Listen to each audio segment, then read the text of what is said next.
5 സീറ്റിൽ ജയം ഉറപ്പെന്ന് BJP core committee. 7 സീറ്റുകൾ ലഭിക്കാം. നേമം, കഴക്കൂട്ടം, മഞ്ചേശ്വരം, പാലക്കാട്, കാട്ടാക്കട മണ്ഡലങ്ങളിലാണ് ജയസാധ്യത. ഷോൺ ജോർജിനെതിരെ ബിജെപി കോർ കമ്മിറ്റിയിൽ വിമർശനം ഉയർന്നു. ക്രൈസ്തവ സഭകളെ ഒന്നടങ്കം വിമർശിച്ചത് തെറ്റെന്നാണ് വിമർശനം ഉയർന്നത്. ശോഭാ സുരേന്ദ്രനെതിരെ നടപടി വേണമെന്ന ആവശ്യവും ഉന്നയിക്കപ്പെട്ടു. തൃശൂർ, തിരുവല്ല, തിരുവനന്തപുരം സീറ്റുകളിലും ജയിച്ചേക്കാമെന്ന വിലയിരുത്തലുണ്ടായി. ഇന്നലെ ഓൺലൈനായി ചേർന്ന കോർ കമ്മിറ്റി യോഗത്തിലാണ് ബി.ജെ.പി. അവരുടെ തെരഞ്ഞെടുപ്പിലെ വിജയസാധ്യതകൾ വിലയിരുത്തിയത്. 5 മുതൽ 7 സീറ്റുകളിൽ വരെ വിജയിക്കാം എന്നാണ് ബി.ജെ.പിയുടെ അന്തിമ കണക്കുകൂട്ടൽ. നേരത്തെ തന്നെ നേമം, കഴക്കൂട്ടം, മഞ്ചേശ്വരം, പാലക്കാട് മണ്ഡലങ്ങളിൽ ജയിക്കാനാകുമെന്ന പ്രതീക്ഷ ബി.ജെ.പിക്ക് ഉണ്ടായിരുന്നു. എല്ലാം എ ക്ലാസ് മണ്ഡലങ്ങളുമാണ്. അവിടെയൊക്കെ വലിയ വിജയസാധ്യതയുണ്ടെന്ന് ബി.ജെ.പി. നേരത്തെ കണക്കുകൂട്ടിയതാണ്. ആ പട്ടികയിലേക്ക് കാട്ടാക്കട കൂടി എത്തുന്നു എന്നുള്ള ഏറ്റവും പ്രധാനപ്പെട്ട കാര്യം. ബി.ജെ.പിയുടെ മുൻ സംസ്ഥാന അധ്യക്ഷൻ കൂടിയായ പി.കെ. കൃഷ്ണദാസാണ് കാട്ടാക്കട മത്സരിച്ചത്. അദ്ദേഹം തുടർച്ചയായ മണ്ഡലത്തിൽ മത്സരിക്കുന്നയാളാണ്. അതുകൊണ്ട് തന്നെ അവിടെ വലിയ വ്യക്തിബന്ധങ്ങളുണ്ട്.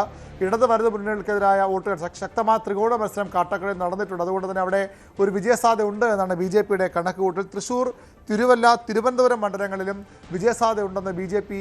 അവസാന നിമിഷങ്ങളിൽ കണക്ക് കൂട്ടുന്നു. തിരുവല്ലയിൽ അനൂപ് ആന്റണിയാണ് മത്സരിച്ചത്. തൃശ്ശൂരിൽ പത്മജ വേണുഗോപാലാണ് സ്ഥാനാർത്ഥി. അവർ നേരത്തെ UDF സ്ഥാനാർത്ഥിയായി 2021 മത്സരിച്ച അതേ മണ്ഡലത്തിൽ ബി.ജെ.പി. സ്ഥാനാർത്ഥി എത്തുമ്പോൾ അവരുടെ വ്യക്തിബന്ധങ്ങളും കോൺഗ്രസിന് ലഭിക്കാവുന്ന വോട്ടുകളും ഒക്കെ ആകുമ്പോൾ വിജയിച്ചു വരാം എന്നാണ് അവിടെ പ്രതീക്ഷ. തിരുവനന്തപുരത്ത് സിറ്റി ജില്ലാ അധ്യക്ഷൻ കരമന ജയനും വിജയസാധ്യതയുണ്ടെന്നാണ് ബി.ജെ.പി. കണക്ക് കൂട്ടുന്നത്. കഴിഞ്ഞ ദിവസങ്ങളിൽ ക്രൈസ്തവ സഭാ നേതൃത്വങ്ങൾക്കെതിരെ ഷോൺ ജോർജും PC ജോർജും അതിരൂക്ഷ വിമർശനമാണ് ഉന്നയിച്ചത്.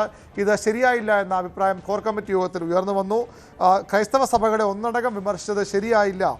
ഈ വിഷയത്തിൽ പാർട്ടി കൃത്യമായ നിലപാടെടുക്കുന്നതിന് മുമ്പ് ഷോണും PC ജോർജും ഇത്തരമൊരു കടുത്ത നിലപാടെടുക്കാൻ പാടില്ലായിരുന്നു എന്ന അഭിപ്രായമാണ് അനൂപ് ആന്റണി അടക്കമുള്ള നേതാക്കൾ കോർ കമ്മിറ്റി യോഗത്തിൽ വ്യക്തമാക്കിയത്. ബി.ജെ.പിയുമായി നല്ല രീതിയിൽ സഹകരിച്ചു പോകുന്ന സഭാ നേതൃത്വങ്ങളുമുണ്ട്. അവരെ കൂടി വെറുപ്പിക്കുന്ന ഒരു സമീപനം ശരിയായില്ല എന്നായിരുന്നു കമ്മിറ്റിയിൽ ഉയർന്നു വന്ന അഭിപ്രായം. ശോഭാ സുരേന്ദ്രനെതിരെ ഉയർന്നു വന്ന ചില ആരോപണങ്ങൾ, ശോഭയുമായി ബന്ധപ്പെട്ട ഒരു ആലപ്പുഴയുടെ പ്രാദേശികതയുമായി ശോഭ സംസാരിക്കുന്നതിൻ്റെ ഓഡിയോ സന്ദേശം, അതുമായി ബന്ധപ്പെട്ട വിവാദങ്ങളിലും വലിയ അതൃപ്തി ചില നേതാക്കൾ കോർ കമ്മിറ്റി യോഗത്തിൽ പ്രകടിപ്പിച്ചു.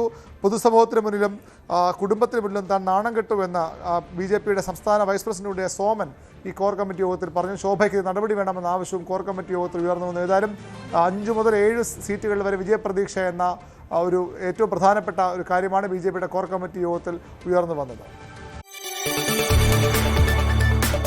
കൂടുതൽ വാർത്തകൾക്ക് News 18 Keralam YouTube channel subscribe ചെയ്യുക.